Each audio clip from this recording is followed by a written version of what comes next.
आखिर ऐसा क्या हुआ कि राहुल गांधी को देखकर भागे अश्विनी वैष्णव और प्रहलाद जोशी।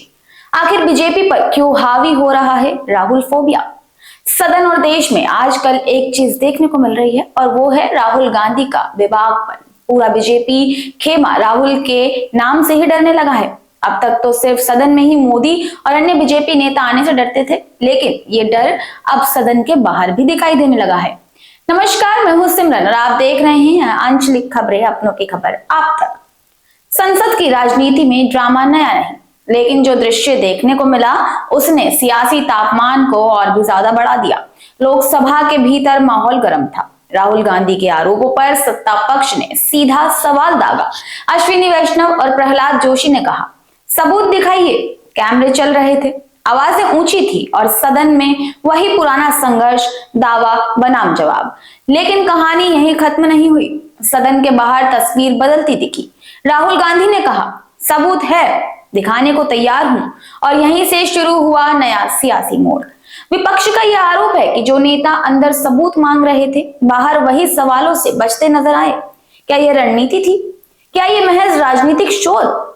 यह फिर आरोपों के बीच सच कहीं खो गया।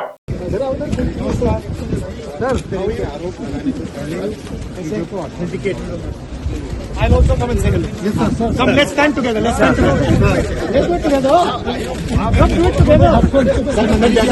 आपको लेकर कहीं रिमाइंड दे रहे थे, तो कह रहे थे कि आप बिना डाटा दे रहे हो, कहीं ना कहीं बिना तथ्यों के डाटा दे रहे हैं। देखिए, मेरे पास डेटा है, मैंने कहा मैं ऑथेंटिकेट कर दूंगा।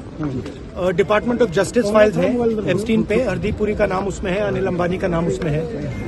अंबानी का केस अदानी का केस चल रहा है, उसमें समन्स आई है। गवर्नमेंट ऑफ इंडिया ने 18 महीने के लिए रिप्लाई नहीं दिया है। डायरेक्ट प्रेशर है प्राइम मिनिस्टर पे, वो सब जानते हैं। राजनीति में अक्सर सवाल सबूत से खड़े हो जाते हैं और बयान सुर्खियों से। अब निगाहें टिकी हैं, क्या सबूत सार्वजनिक होंगे? क्या जवाब आएगा? क्योंकि इस पूरे विवाद के केंद्र में है हरदीप सिंह पुरी और आरोपों की गंभीरता कम नहीं। संसद के भीतर शब्दों की जंग जारी है, लेकिन जनता के मन में सिर्फ एक सवाल, आखिर सच क्या है?